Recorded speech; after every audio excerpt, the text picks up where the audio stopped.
You never feel happy.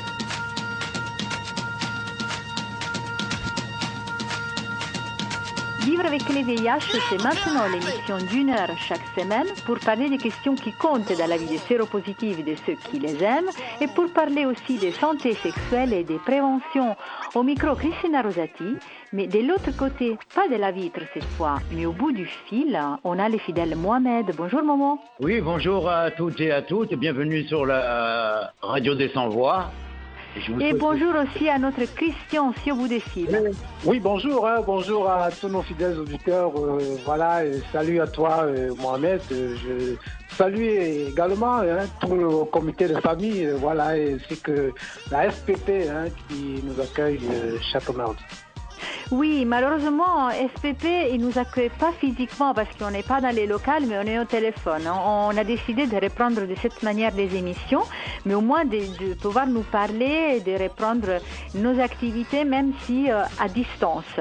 Et déjà, je vais les profiter, vu que je vous ai de vive voix. Comment ça va? Comment vous vivez ces jours de confinement, Mohamed? Tu gardes ton moral? Ça va, comme il tolère un peu d'aller faire les courses et de pouvoir promener une petite heure. Donc j'arrive à tenir, ça va que j'ai un appartement, on va dire, un peu assez grand. Pour moi, bon, je suis seul, mais je comprends le confinement des gens qui vivent dans quelque chose d'étroit. Ça doit être plus difficile, plus avec des enfants. Mais j'espère que ce combat, il va servir et qu'après, on pourra vivre plus librement. Ouais, ça va, ça se passe bien, mais j'ai été comme tout le monde, j'ai été choqué et surpris par cette pandémie de Covid, là. Ça a surpris tout le monde, mais bon, je m'accroche et je garde l'espoir, quoi. Ça me fait penser un peu aux années noires où c'était le VIH. Mais bon, là, c'est vraiment une pandémie internationale et c'est bien que tout le monde se soit mobilisé. Christian. Oui, ça se passe très très bien, tranquille. Le moral, il doit rester zen. On ne doit pas tous sombrer dans une véritable phobie où on voit tout en noir, comme je l'ai dit dans un article précisément. Voilà. Donc non, ça se passe très bien. Du yoga, on fait du yoga avec ma chérie, tranquille. De temps en temps, de la Zumba et puis je fais du sport aussi. Je vague tranquille à mes occupations à la maison, autour de moi. Je travaille, j'ai la chance de travailler une fois par semaine et vraiment le moral il est tranquille en respectant les mesures prises par le gouvernement, c'est-à-dire nous on est confinés, on reste véritablement confinés, on sort si tu sors pour faire du sport c'est 1 heure de temps et pas très loin de chez toi, 500 mètres on a dit quelque chose comme ça, 500 1 kilomètre autour de soi et tranquille et tu reviens et s'il y a vraiment un couvre-feu qui a été instauré par le préfet et le maire, donc à Nîmes, on parle de Nîmes là.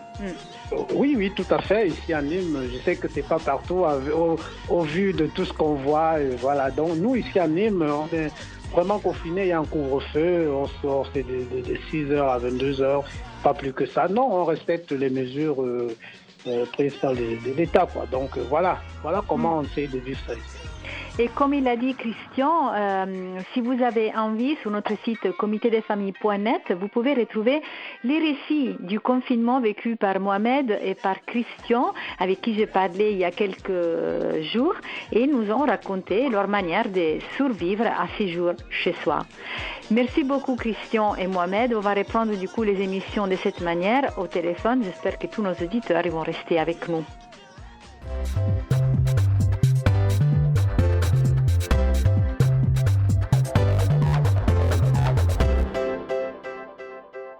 Aujourd'hui, je voudrais vous proposer un témoignage de ces jours de confinement vécu par Jean-François, membre du comité des familles. Ils vivent en Provence.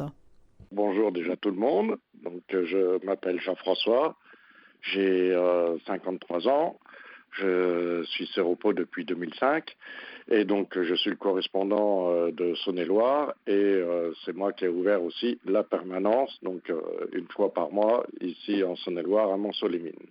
Merci Jean-François d'être avec nous aujourd'hui au téléphone. On t'a eu déjà quelques fois à l'antenne. Tu nous as parlé de ta permanence. Bien sûr, la permanence est bloquée depuis plusieurs semaines pour l'instant. Tout à fait. Tout à fait. Avec le confinement, voilà, toutes les associations ont arrêté. Hein, donc, au même titre que les autres, j'ai arrêté. Bon, après, ça m'empêche pas de passer des petits messages sur Facebook, de soutien, etc., etc. Tu as eu des personnes qui t'ont contacté depuis le début du confinement? Non, du tout. Non, non. J'ai personne qui m'a... Bon, mis à part quelques... Enfin non, quand je dis pas du tout aussi, parce que j'ai quand même quelques amis qui m'ont contacté, qui sont concernés, qui travaillent et tout ça, donc voilà, qui se posaient aussi beaucoup de questions. Et par rapport à toi, comment tu vis, comment tu as vécu, être en train de vivre ce confinement, ces jours? Moi, je le vis plutôt bien parce que, bon, déjà, d'une certaine manière, on peut dire qu'on est quand même un peu isolé par rapport à la maladie. Donc, je veux dire, le confinement, bon, ça ne nous change pas grand-chose, sauf que, bon, on n'a plus le droit de sortir comme on le souhaite. Mais je pense que même maintenant, aujourd'hui, quand on sort, on n'a plus le même regard qu'il y a quelques semaines en arrière. Aujourd'hui, on fait quand même attention à être à distance, tout ça. Enfin, on prend des habitudes, voilà, qui auraient pu nous sembler il y a 3 semaines irréelles, quoi. Mais pourquoi tu dis que l'isolement, c'est pas quelque chose de nouveau pour quelqu'un qui a la maladie? Avec, voilà, je veux dire, avec l'annonce de la maladie, je pense qu'on est tous passés par l'isolement, par le rejet, par les choses comme ça. Il a fallu qu'on surmonte quand même beaucoup de choses. Il y en a qui s'en sortent mieux que d'autres. Bon, moi, je m'en sors mieux que d'autres. Tout ça, c'est grâce aussi un petit peu à l'association depuis le début que j'y suis. Donc après, voilà. Donc c'est vrai que l'isolement... après, on se sent, je pense qu'on est peut-être plus armé que les autres parce que l'isolement on connaît et que nous, là, on peut apporter notre aide par rapport aux personnes qui justement le supportent mal, parce que bon, il y a quand même des personnes qui sont pas du tout concernées par la maladie ou autres qui le vivent quand même beaucoup plus mal que nous.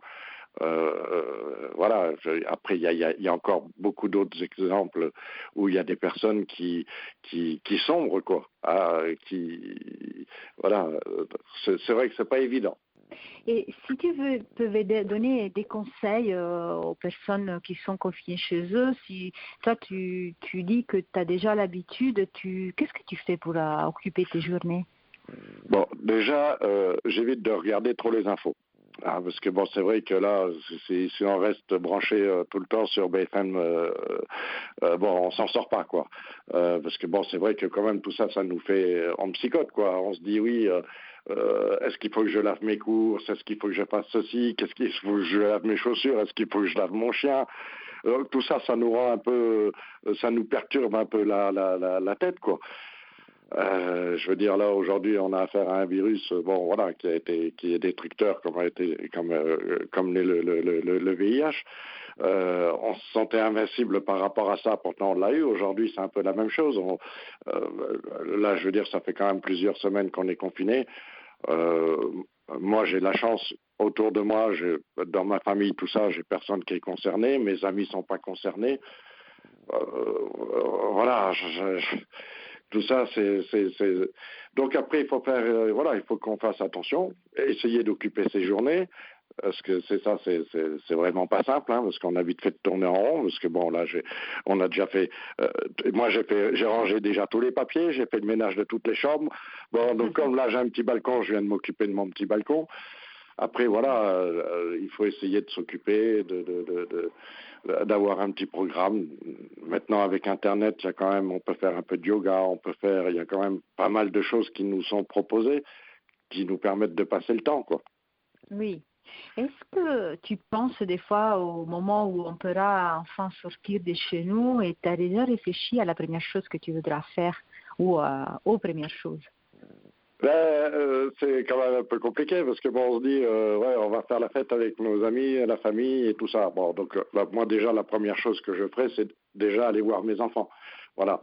Mais je veux dire que même après, entre amis et tout ça, est-ce qu'on aura les mêmes gestes? Parce que bon, est-ce que on va oser s'embrasser, se serrer la main? Est-ce qu'on sera totalement hors de danger? Je veux dire, il y a encore quand même beaucoup de questions parce que bon. On dit oui, peut-être que ça peut revenir, un peu comme les grippes habituelles. Donc tout ça, ça fait réfléchir quand même. Donc bon, déjà, j'irai voir mes enfants. Après, j'irai voir mes amis, ma famille. Mais bon, est-ce que on aura toujours les mêmes réflexes? Même là, depuis hier, j'entends dire que normalement, après, dans les transports, tout ça, les conducteurs seront obligés de porter des masques. Enfin bon, nous-mêmes, on n'aura plus les mêmes habitudes. Et par rapport au VIH, est-ce que tu as eu des problèmes par rapport à la prise des médicaments, à la recherche? Est-ce que les pharmaciens, il a pu t'en donner même sans une ordonnance? Comment ça se passe en Provence? Bon, moi j'ai eu la chance, juste avant le confinement, d'aller voir mon infectiologue. Je pense 15 jours avant. Donc bon, par rapport à l'ordonnance, moi je vais voir mon médecin une fois par an, donc deux fois par an, donc elle me fait l'ordonnance pour 6 mois. Jusqu'à présent, mon pharmacien, là ça fait 2 fois que je vais chercher mes médicaments, il me les commande, je les ai l'après-midi même. On va dire non, j'ai pas de souci de ce côté-là. Donc non, moi par rapport au traitement, pas de problème. Et la chose qui t'a manqué le plus, juste pour finir?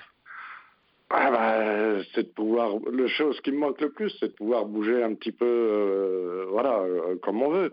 Parce que bon, là, on est quand même confiné. Je veux dire, on réfléchit quand même aux déplacements qu'on fait. Moi, on se déplace quand même. Bon, déjà, j'ai un chien, donc je vais promener le chien tous les jours, donc ça me fait sortir. Après, c'est vrai que on fait. Tout ça, c'est compliqué quand même. Voilà, il faut maintenir le confinement. On en a encore pour un bon moment. Et je pense qu'il faut essayer, de se protéger, de protéger ceux qu'on aime, et puis de continuer à être solidaire. Pour tous ceux qui m'entendent, qui sont dans la Saône-et-Loire, Rhône-Alpes, Auvergne, l'Allier, qu'ils n'hésitent pas d'appeler le comité des familles. Ils vous donneront mon numéro de téléphone. Et si vous voulez parler, tout ça, il n'y a pas de souci. Je suis disponible. Les numéros pour joindre le comité des familles en ces temps confinés est le 06 99 28 66 28. Je répète, 06 99 28 66 28. N'hésitez pas à nous contacter ou à nous laisser un message si vous souhaitez joindre Jean-François ou un membre de l'équipe. Nous sommes toujours à votre écoute. Deuxième thème de cette émission de vivre avec les VIH confinés depuis chez nous, je voudrais vous proposer un sujet différent du Covid-19. Il y a quelques semaines, lors d'un colloque organisé par l'association Migration Santé, j'ai rencontré Yacine et Yacide. Très charmés par leur expérience de vie et leur engagement, je leur ai proposé de participer à notre émission d'aujourd'hui. Je leur laisse la parole pour les présentations. Mais avant de faire cela, Yacine m'a prié de remercier de sa part Jean-Paul Cluzel, haut fonctionnaire français. Il était inspecteur général des finances, directeur de l'Opéra de Paris, président de Radio France et en plus il avait créé un projet des musées en détention. Yacine lui était très reconnaissant car il l'a aidé à trouver un travail sorti des prisons et au moment de la réinsertion. Je laisse la parole à nos invités. Je suis Yazid Karfi, j'ai plusieurs casquettes. Je suis le fondateur et le directeur d'une association qui s'appelle Médiation Nomade. On en parlera peut-être tout à l'heure. C'est-à-dire que j'ai un camping-car et je m'installe la nuit dans les quartiers. Je crée des espaces de parole le soir. Deuxièmement, je suis enseignant à l'université de Nanterre en master. Je forme des futurs professionnels qui vont travailler dans les quartiers. Et troisièmement, je suis consultant indépendant. Je suis spécialisé sur la prévention de la délinquance. Merci Yacine. Yacine? Alors moi je m'appelle Yacine et oui, je sors de détention il n'y a pas très longtemps, il y a à peu près 5 ans que j'étais en détention. À l'époque j'étais un commerçant, donc je n'avais pas un parcours non plus de délinquant, mais j'ai fait une longue peine pour des raisons que je vais vous expliquer après, si vous voulez l'entendre bien entendu. Et donc à partir de là, dans le parcours de ma détention, j'ai fait un travail culturel, un grand travail en profondeur sur ma vie, et puis j'ai décidé d'aider les autres à mon tour et de travailler aussi dans la médiation. Donc je suis sorti de détention, j'ai travaillé dans les musées, parisien. Je vais vous expliquer après mon parcours.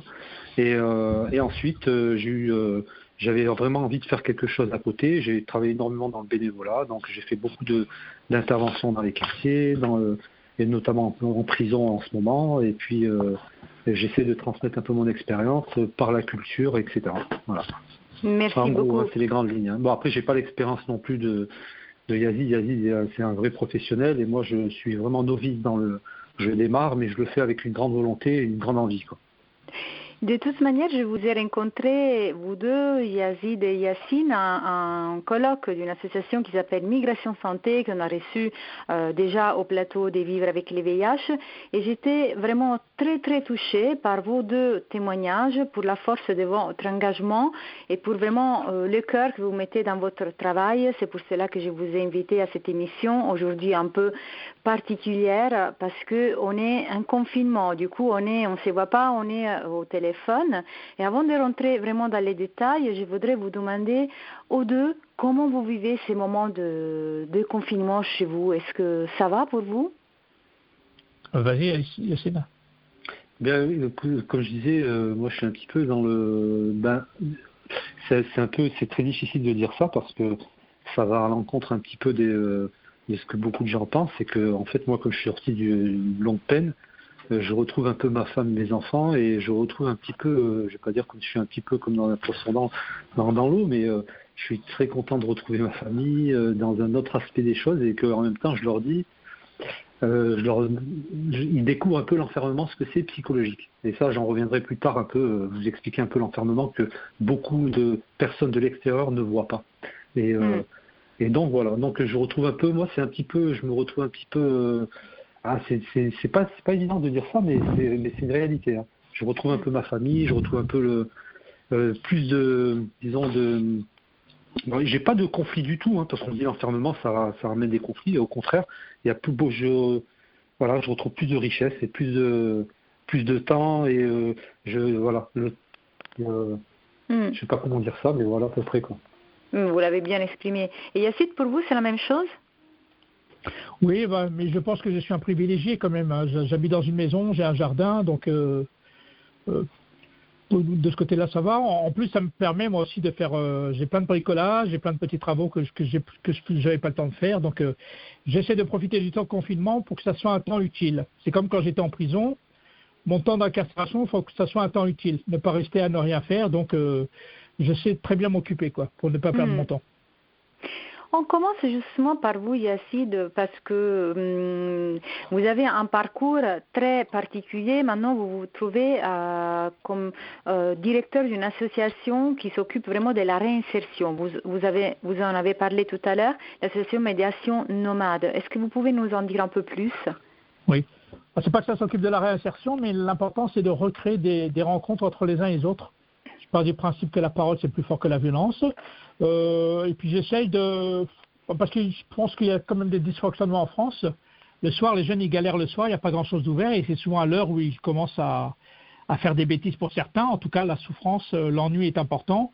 J'essaie de créer des espaces de parole le soir pour pousser les professionnels à travailler à ces heures-là, à l'heure où la souffrance est parfois plus importante en même temps, quoi. Et vous avez décidé de commencer ce parcours, d'ouvrir cette association, de vous engager vraiment. À quel moment de votre vie? De toute façon, quand on est issu d'un quartier, on connaît, donc on a une expertise là-dessus. Donc, depuis toujours, hein, moi j'ai commencé à déconner le jour où je sortais le soir et j'avais rien à faire et je m'ennuyais.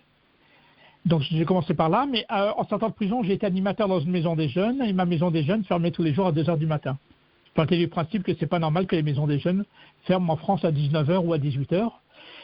Et ensuite, moi je voulais travailler à mon compte, je voulais être complètement indépendant, ne pas dépendre des institutions, donc j'ai créé l'association Médiation Nomade, c'est-à-dire que j'ai un camion et je m'installe le soir dans les quartiers. J'installe une terrasse de café à la demande des municipalités, parce que je suis obligé de demander aux municipalités pour avoir leur accord, hein. C'est obligatoire dans la loi, quoi. Et vous faites ici en Île-de-France et dans le sud aussi? Non, toute la France.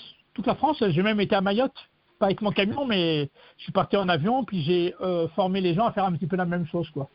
D'accord. Non, c'est dans toute la France.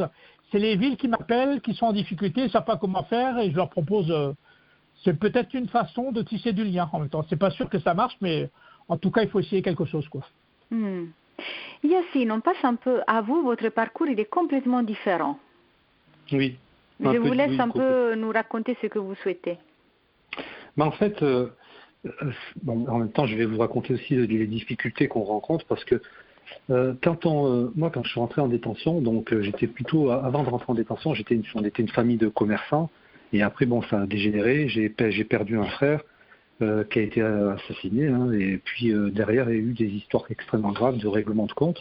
Donc j'ai été acquitté en première instance sur une histoire qui est particulièrement grave. Hein. Donc on faisait partie d'une sorte de, quand je dis fratrie, c'est-à-dire on était très clanique. C'était, je parle de l'époque, hein, là je parle du côté où j'étais enfermé dans des certitudes et que je pensais réellement avoir raison. C'est-à-dire que, et c'est pour ça qu'il y a un travail en amont que j'ai fait en détention, que je vais vous expliquer, pour pouvoir déconstruire tout ça. Et pour vous dire que même dans le mal, on peut penser avoir raison en pensant faire du bien. C'est ce que je pensais à l'époque. J'étais dans une sorte de clan, on sortait des cités, j'étais dans un groupe, c'est-à-dire voilà, dans une sorte de, j'étais à la fois commerçant et à la fois avec un esprit un peu mafieux, vous voyez, avec des codes, avec une sorte d'organisation, etc. Et donc à partir de là, j'ai été condamné d'une longue peine parce que quand j'ai perdu mon frère, ça a dérapé. J'ai été condamné à 15 ans de réclusion criminelle. Et c'est d'abord j'ai été acquitté en première instance parce que il y avait quand même des zones d'ombre dans le dossier, donc je peux pas étaler aujourd'hui parce que c'est un peu complexe, mais donc voilà pour moi c'est la suite qui est beaucoup plus importante. C'est que quand je suis rentré en détention, avec les grandes souffrances qui vont avec, c'est-à-dire que tu perds tout, tu perds ta femme, tes enfants, tu laisses ta femme, tes enfants dehors, j'avais perdu un frère et j'ai perdu même un frère qui avait le cancer, qui a chopé le cancer quand j'étais en détention. Donc je me suis chopé quand même des grandes souffrances. Après j'ai perdu mon père, etc., que j'ai pas pu même aller voir à l'enterrement, mon frère aussi, qui est décédé. Donc voilà, j'ai vécu des grandes violences comme ça et des grandes souffrances. Et vous savez, c'est un peu dans ces grandes souffrances-là que je me suis posé des grandes questions existentielles et des grandes questions c'est-à-dire de pas être buté et pas m'enfermer dans un parcours en pensant que j'avais raison de vouloir m'élever dans cet ascenseur social, de partir des quartiers et c'est-à-dire de vouloir d'être vorace et d'avoir des ambitions aveugles et qui t'amènent à la perte et même à une explosion que j'ai vécue. Donc voilà, à partir de là, qu'est-ce que j'ai fait en détention, parce que aujourd'hui, quand je vous parle, j'avais pas cette assurance-là de pouvoir parler. Hein. J'avais quand même, j'ai quitté l'école en 5e, j'avais pas le langage, les mots, j'avais pas la force, etc. de pouvoir développer une argumentation précise, c'est-à-dire ou même une introspection, c'est-à-dire une introspection et de se remettre en cause. Hein. Et on se remet en cause par les mots. Et c'est pour ça que quand j'étais en détention, j'ai commencé tout doucement, moi. C'est-à-dire c'est par réflexion et comme je dis par les souffrances. Et je me suis toujours posé des questions de dire et par la sensibilité aussi. Hein. C'est-à-dire je me suis dit qu'est-ce que je dois faire ? Pourquoi j'en suis arrivé là ? Qu'est-ce que ma vie ? Pourquoi ma vie a pu et qu'est-ce que j'ai pu qu'est-ce qu'il faut que je fasse pour que les choses changent réellement, fondamentalement, vraiment. Qu'est-ce qu'il faut que je fasse ? Qu'est-ce qui ne va pas chez moi ? Comment je peux me décaler ? C'est-à-dire me décaler et mettre un pied à gauche pour voir autre chose et pour voir un autre horizon. Et c'est-à-dire d'aller même, c'est un grand combat contre soi-même. Hein. C'est-à-dire en même temps, et qu'est-ce qu'il faut ? Quelle est la clé de tout ça ? Et moi, je me suis posé. Alors les questions que je me suis posées, c'est à travers la culture. J'ai commencé, c'est tout doucement. J'ai tiré un peu vous savez, une sorte de, comme j'ai expliqué, une sorte de pelote de laine que tu tires. Alors tu te poses au début, tu écoutes des chansons à texte comme Brel, Brassens, etc. Et là, quand on a commencé à jouer à un jeu, quand je dis nous, on était plusieurs en détention, on sait qu'on a commencé à faire ce jeu-là, et j'ai découvert des auteurs. J'ai commencé à me poser des questions, par exemple, sur Mayakovsky, Garcia Lorca, etc. Et je me suis dit, c'est qui cet auteur, c'est qui ce poète qui a été assassiné en 1936, mais pourquoi il est mort? Et il y a toujours un rapport à la mort par rapport à mon parcours, ma vie, un rapport à la violence. Donc je me suis dit, mais quels sont les auteurs qui ont vécu ça? J'ai dit, tiens, Garcia Lorca, comment ça se fait qu'il a été tué et tout? Et j'ai commencé à chercher. Et j'ai commencé à découvrir des poésies. Alors je ne vais pas citer 300 auteurs, mais j'ai commencé à lire des livres, à commencer à m'intéresser à la culture avec une grande profondeur. Et je me suis dit, mais finalement, je commence à avoir, vous savez, une sorte de... Ces auteurs-là ont été pour moi des passeurs. Voilà. Et ça a été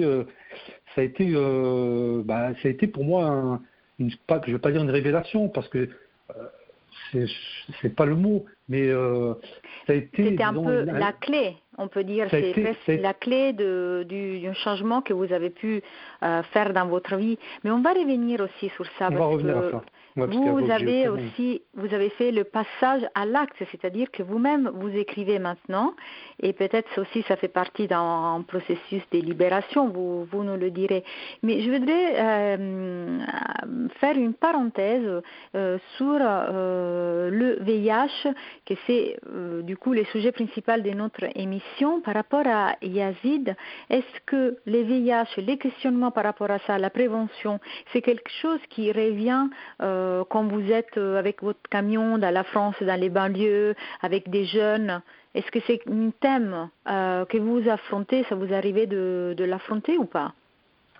Non, c'est assez rare, mais par contre, il y a des villes, par exemple à Aubervilliers, quand on installait Médiation Nomade, il y avait un camion qu'ils appellent ça un camion santé, qui s'installait à côté de nous et qui permettait à tous les jeunes qui venaient à la Médiation Nomade de faire un test, quoi, pour voir s'ils étaient atteints ou pas, quoi, en même temps. Donc parfois, il y a des endroits où on s'installe sur les territoires et on travaille avec des gens qui travaillent sur la santé, donc sur le VIH, par exemple, quoi. Et quand vous étiez en prison, c'est quelque chose que ça vous touchait de près ou pas? Non, du tout, non. Moi, j'ai pas vu des cas. Il y avait peut-être des cas, mais tout ça, mais c'était pas dit, quoi. C'était quelque chose un peu un tabou, si vous voulez. Oui, c'était tabou. Personne, ceux qui l'avaient, à mon avis, n'en parlaient pas, quoi. Pour Yacine, pour vous, c'est la même chose. Le VIH en prison, c'était tabou. C'était quelque chose dont on ne parle pas. Déjà, quand tu es condamné, les gens, vous savez, il y a des... Alors, je me souviens vous savez, le japonais écrivain Mishima, quand il disait là, quand à un moment donné dans un livre, il dit comme l'eau qui s'échappait du tuyau percé, la bêtise fusait de partout comme avec une énergie épouvantable. En prison, il y a une énergie il y a des préjugés, il y a des bêtises. C'est pour ça que j'en reviens à la culture, au langage, par rapport à l'altérité, le rapport à l'autre. Et pour moi, c'est fondamental. C'est-à-dire, pourquoi je vous parle de ça? Parce que quand on dit VIH, c'est quelqu'un qui peut avoir le VIH, il est doublement condamné en détention. C'est-à-dire qu'il vit la prison, mais doublement. Comment voulez-vous qu'il peut dire qu'il arrive à en parler et de dire oui, je suis atteint du VIH, en sachant déjà que tu es en prison?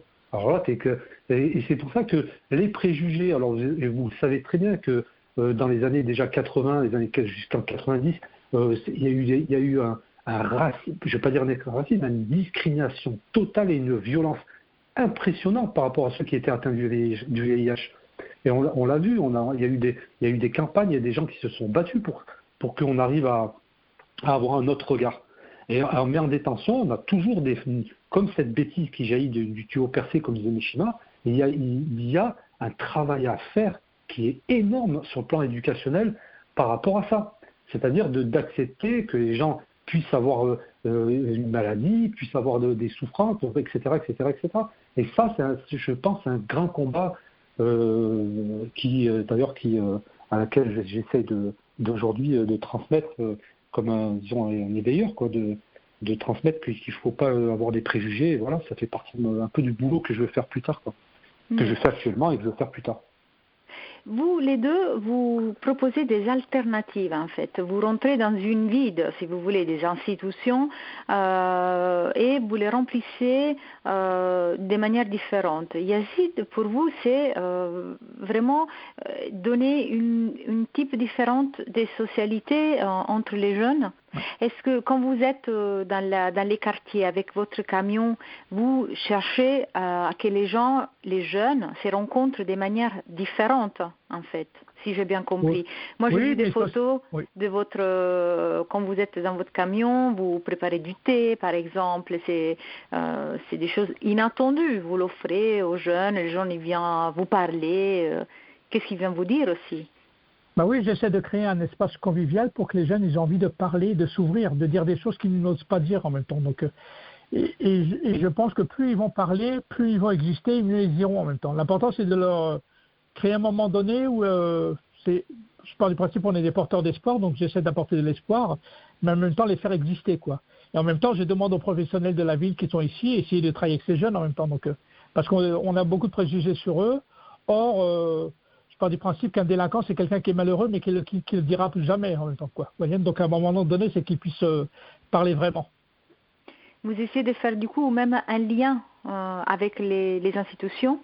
Ah bah oui, parce que moi je pars après. L'important c'est avant que je commence, je leur dis toujours qu'est-ce qui va se passer quand moi je vais partir. Et si je n'ai pas créé quelque chose, j'aurais perdu quelque chose. Donc l'important c'est que je pars, mais qu'il y a des relations apaisées qui ont été mises en place entre ces jeunes et les institutions. Est-ce que vous avez un cas que vous voulez nous raconter, un cas particulièrement difficile ou qui vous a donné le plus de satisfaction quand vous êtes parti? Des cas, il y en a beaucoup parce que je travaille beaucoup aussi en prison. Hein. Donc, il y en a beaucoup, ils m'écrivent, ou ils me téléphonent, ils me disent « Yazid, franchement, tu m'as donné de l'espoir. Franchement, je ne croyais plus en rien. Et puis, franchement, aujourd'hui, ça va mieux en même temps. Quoi. » Je connais d'autres jeunes qui font un petit peu la même chose que moi.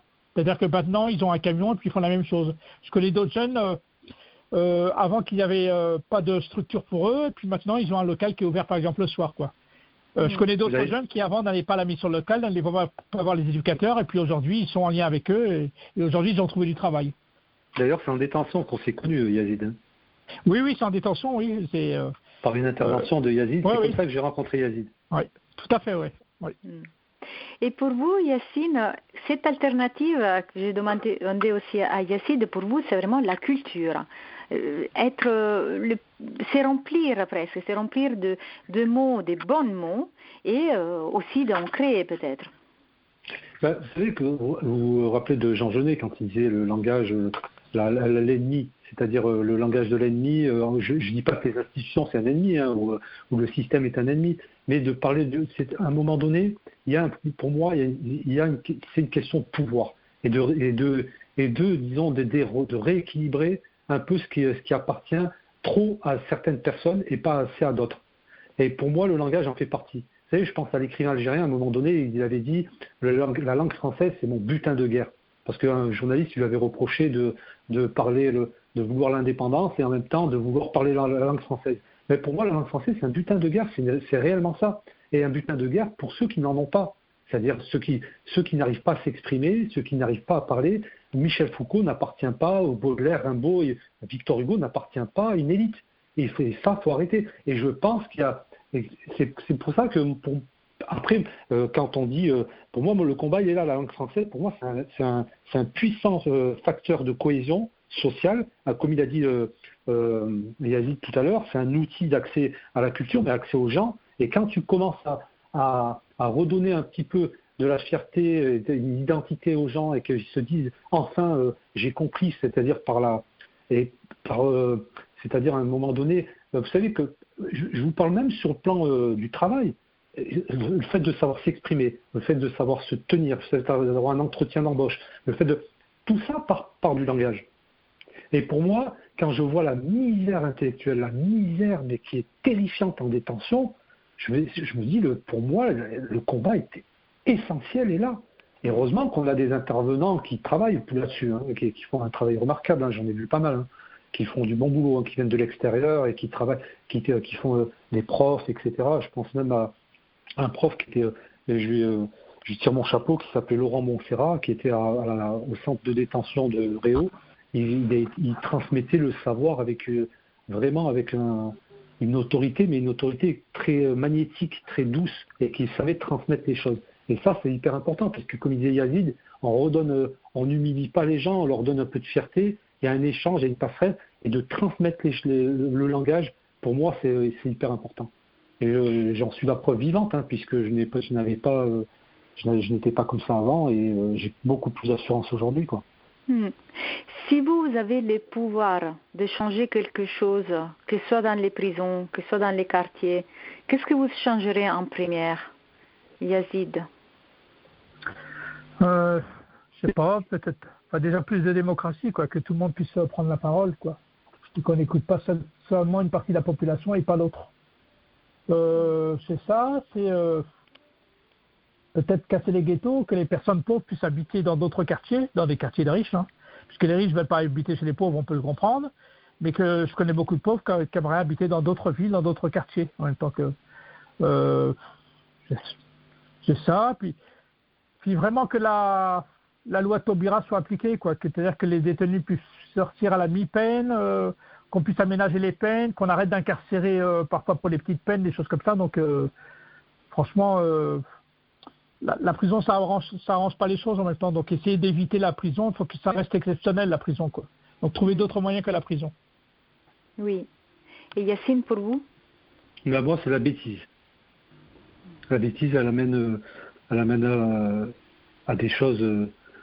Elle amène vraiment, mais de deux côtés. Hein. Je ne parle pas simplement des gens de banlieue ou de la pauvreté. Moi, je parle même des institutions.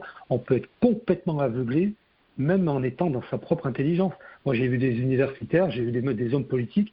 Ils pensent détenir des vérités et ils sont complètement à côté de la plaque. Et vous savez, une fois, je vais vous donner un exemple. Hein. Vous savez, j'ai une fois, quand j'étais en détention, j'avais vu, il y avait un Russe qui était arrivé, un Russe, il y avait un autre Espagnol, il y avait un Italien, il y avait des gens qui sont d'origine étrangère différentes qui atterrissent en prison. Il y en a qui ne savent pas très bien parler la langue française, etc., très peu parler, tout. Vous savez les rapports où ils sont et que ça touche les gens. Et vraiment, hein, c'est ce que j'ai senti, moi. Ce que j'ai remarqué et comment on touche le cœur des gens et comment l'affinité, le dialogue, la passerelle, elle s'installe. Moi, quand j'avais vu un Russe, et quand on lui commence à lui dire mais la Russie, Dostoïevski et tout, on lui donne des références comme ça, par exemple Dostoïevski ou machin, ou un grand écrivain, ou même lui dire quelques mots en russe, ça touche les gens. Quand j'ai vu un Africain et qu'on lui dit, alors que d'hommes politiques, beaucoup d'hommes politiques, ils ont dit oui, l'Afrique n'a pas d'histoire. Alors que je découvre des écrivains remarquables, j'ai découvert par exemple même des artistes extraordinaires en Afrique, et qu'on arrive à humilier les gens en leur disant vous n'êtes rien et que nous on est tout.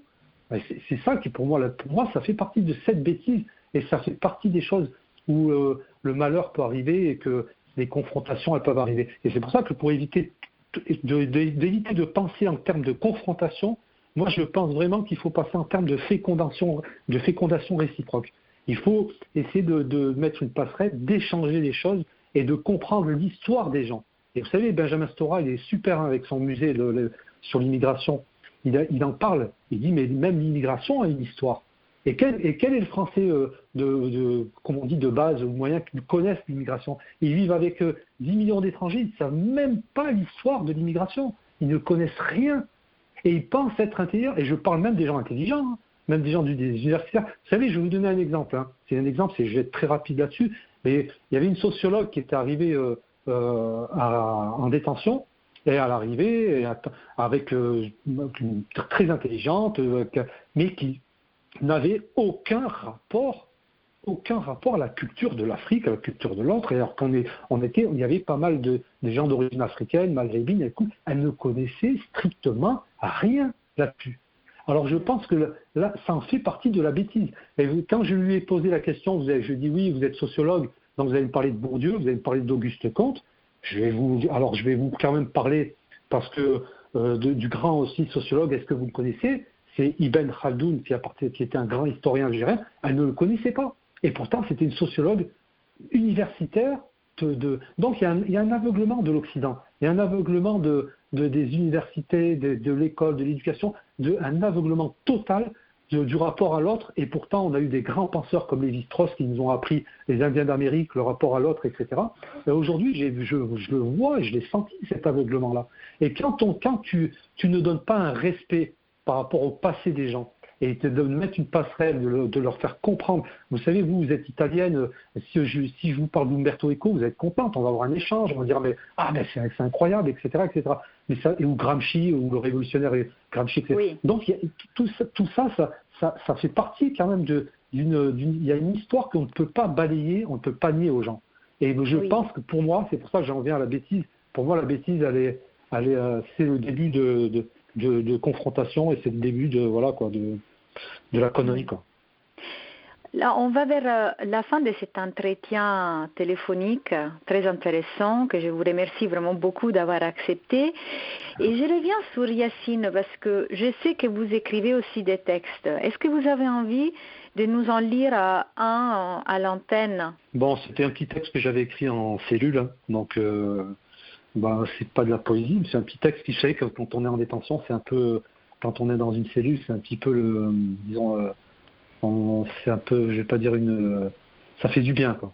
Voilà, oui. C'est une sorte de fenêtre sur le monde et tu te dis donc tu pars et tu oublies les murs qui t'étouffent et ça fait énormément de bien. Alors après, je vais vous l'écrire, je vais vous le lire. Attendez, je l'ai là. Oh, voilà, ça commence alors. On m'a souvent dit qu'il fallait savoir regarder et puis savoir écouter. Maintenant, je vois ce grand couloir qu'on a réservé aux hommes déréglés. Ces néons, des serpents qui crachent leur venin de lumière, blanche et ténébreuse sur mes yeux fatigués. Maintenant, j'entends le métal des clés comme une cloche pour nous rappeler que nous sommes bien condamnés. L'insolence et l'arrogance de mon enfance m'ont conduit à la pénitence, et pourtant, je n'ai jamais cru en ces mots qui sortent de ma bouche commandée. Le bleu n'est pas celui du ciel, mais celui des gardiens. J'entends le verrou qui claque comme une guillotine. Entrez donc, voici votre infortune. Je m'allonge sur le lit soudé, comme si lui aussi ne pouvait s'échapper, ce témoin de souffrance, de confidence, de cauchemar obscur et de regrets magnétisés. Pour d'autres, le temps est un luxe. Ici, au sous-sol de la vie, c'est une exonération sur l'existence. Immuable peine, ma lucidité s'est liquéfiée, même mes rêves sont emprisonnés. Finalement, la vie est bien réelle, je veux dire la liberté. Quand ton cerveau est pris en étau, plus tu réfléchis, plus ça se resserre. Et si la bêtise était vertueuse? Il nous reste le langage, cette maigre tirelire reçue en héritage. D'ailleurs, plusieurs petits mots accrochés, ça fait une bouée d'espérance. Malheur à celui qui est isolé, il coulera dans les eaux profondes du temps désespéré. Promenade, tic-tac, ronde, comme une montre, bien réglée. Chacun son aiguille et malheureusement chacun sa peine. Tant pis pour la perte d'essence, allez, tous dans le même sens.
Vous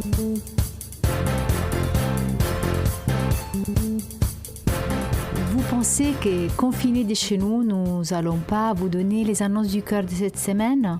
Mais bien sûr, on va continuer à le faire. Sachez que vous pouvez toujours aller sur notre site comitedesfamilles.net, suivre les annonces, écrire les vôtres, répondre, échanger. Ça n'a pas du tout fait arrêter pendant le confinement. Même à l'envers, on a beaucoup de messages. Je ne pourrais pas vous en lire énormément aujourd'hui, mais allez bien sur les sites, vous allez les trouver. Et si vous avez un souci, vous n'y arrivez pas, vous avez besoin de mon aide, vous pouvez contacter les numéros de portable du comité des familles, les 06 99 28 66 28. Demandez de Christina, je vais vous aider à écrire votre petite annonce. C'est le moment de Jess, jeune fille de 27 ans vivant au Congo-Brazzaville avec une fille adorable, à la recherche d'un homme chrétien de préférence âgé de 35 à 45 ans, sportif, sympa, travailleur, ambitieux, qui a la joie de vivre pour une relation sérieuse. C'est le moment de Joséphine. Bonjour, chers tous. Je suis africaine du Cameroun. J'ai 35 ans, célibataire sans enfant. Je recherche un homme de 40 à 50 ans. J'ai constaté qu'il y a beaucoup de blagueurs malgré tout ce que nous vivons déjà. Je prie donc toutes ces personnes pas sérieuses de ne pas me contacter. Si comme moi, tu souhaites fonder un foyer dans l'amour et l'entente et surtout la crainte de Dieu, je serai ravie de faire ta connaissance. Je passe à Isha, femme d'origine marocaine de 50 ans, vivant à Paris depuis 20 ans, cherche à rencontrer un homme sérieux du même âge environ.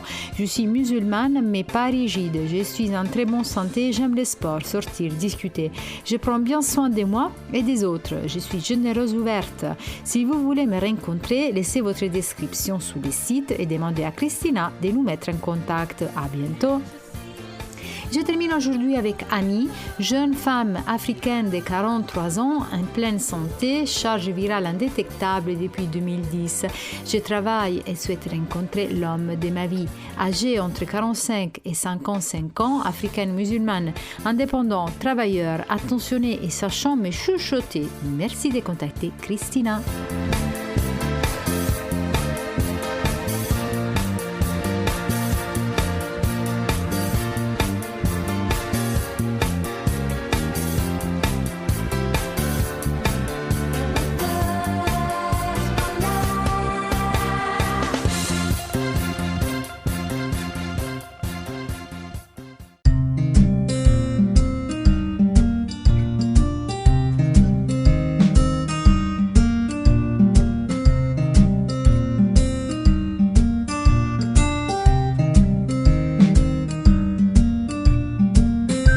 Nous sommes arrivés au moment des infos de la semaine.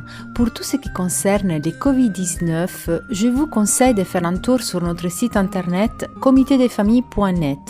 Nous nous efforçons d'y mettre les infos les plus certifiées et claires pour faire face à ce moment, les infos utiles pour les personnes les plus démunies ou dans des situations de difficulté. N'hésitez pas non plus à nous contacter par téléphone, même si vous ne vivez pas en Île-de-France. Considérez que le local de l'association du comité des familles est fermé. Beaucoup de nos activités sont maintenues par téléphone ou par Internet, donc accessibles à celles et ceux qui ont besoin de participer, par exemple, à un groupe de parole ou à la musicothérapie. Encore une fois, voici les numéros pour nous joindre: 06 99 28 66 28. Je les répète, 06 99 28 66 28. Aujourd'hui, je voudrais terminer avec une information qui n'a rien à voir avec le coronavirus, mais qui nous fait penser que la vie continue et les injustices continuent à être poursuivies. Valérie Pécresse, présidente de la région Île-de-France, vient encore une fois être condamnée par le tribunal administratif au sujet de la réduction tarifaire dans les transports en Île-de-France pour les bénéficiaires de l'aide médicale d'État. Sur notre site internet, vous trouverez tout l'historique de cette feuilleton. Je vais vous lire les communiqués signés par plusieurs associations comme la CIMAD, Aide, Légisti et autres encore qui étaient diffusés le dernier 15 avril. Les condamnations contre la décision discriminatoire d'Île-de-France Mobilité Valérie Pécresse s'accumulent. Île-de-France Mobilité vient de nouveau d'être condamnée par le tribunal administratif de Paris par un jugement du 10 avril 2020. Valérie Pécresse, qui, à son arrivée au Conseil régional Île-de-France en février 2016, avait décidé de s'affranchir de la loi et d'exclure les personnes bénéficiant de l'aide médicale d'État, des réductions tarifaires dans les transports, n'a cessé de poursuivre ces mesures d'exclusion ou de discrimination.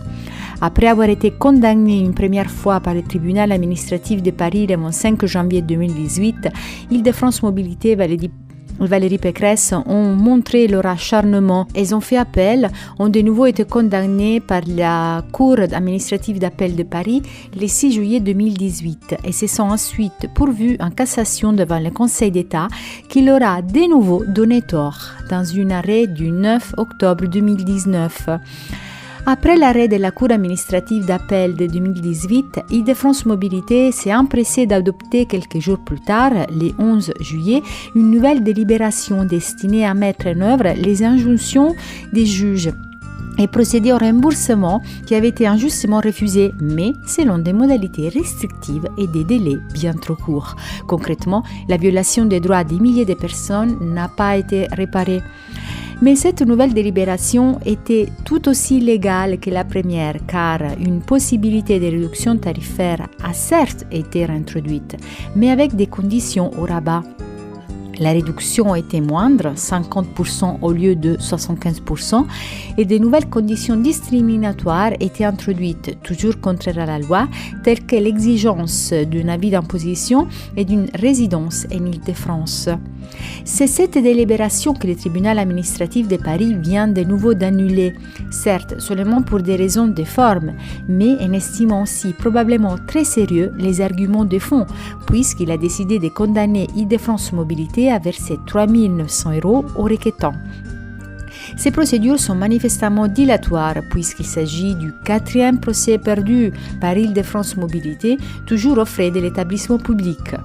Nos organisations espèrent que Île-de-France Mobilité va enfin accepter d'abandonner cette politique qui cherche à exclure, invisibiliser les personnes étrangères et diminuer drastiquement leurs droits essentiels de la vie courante, tels ceux de se déplacer, trouver un hébergement, se soigner, etc. Elle poursuit leur mobilisation en faveur de l'égalité des droits de tous à la mobilité. Merci aux organisations signataires de ces communiqués. Ça fait plaisir de finir l'émission d'aujourd'hui avec une belle nouvelle.